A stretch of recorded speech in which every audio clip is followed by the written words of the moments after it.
Што е Македонија во Библијата? Станува збор за научно дело од областа на богословијата, што за првпат е разработено во Македонија.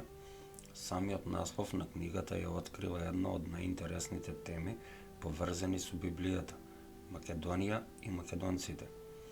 За да си ја знаеме библиската вистина за нас, да го знаеме нашето библиско име и на други да кажуваме: ева го Божиот збор за Македонија и македонците, запишани во Библијата.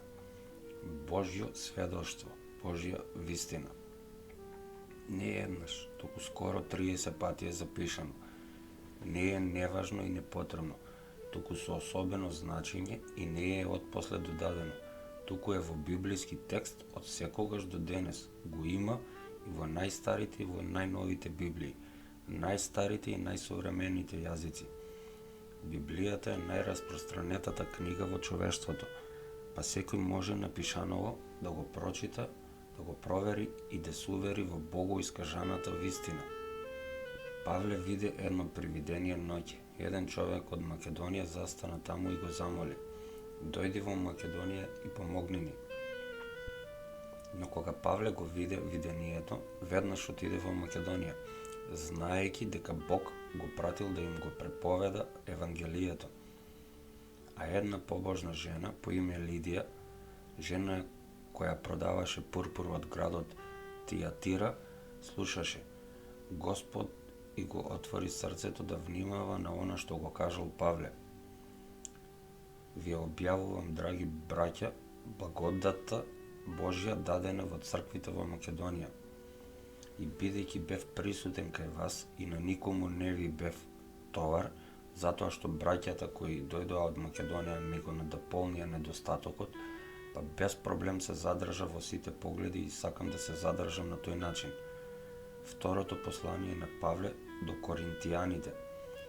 И ти го правиш истото на сите браќа што се низ Македонија, но ве потикнувам, браќа, да останете поцелосни, така што станавте пример за сите верници во Македонија и надалеку. Македонија била кралство и географски сместена помеѓу балканските висорамнини и била првиот дел од Европа што го примила Евангелието.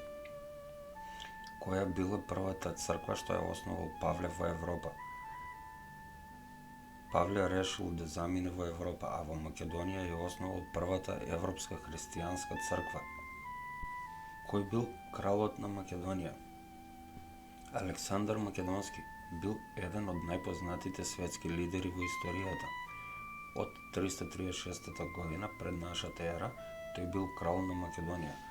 Во 300 години пред нашата ера, иако неговите воени освојувања му дале место во историјата, тој бил син и наследник на Филип II Македонски, кој го подготвил за владење. Што значи зборот хеленизам? Терминот хеленизам се однесува на периодот на класичната антика или антика во кој, по експедициите и освојувањата на Александар Македонски и неговата рана смрт, дошло до распаѓање на Македонското кралство и во исто време процес на ширење и присвојување на хеленската култура од другите народи. Која е официјалната религија во Македонија? Мнозинството се православни христијани, околу 65%, има и муслимани 30% и останати католици, протестанти, евангелисти и други.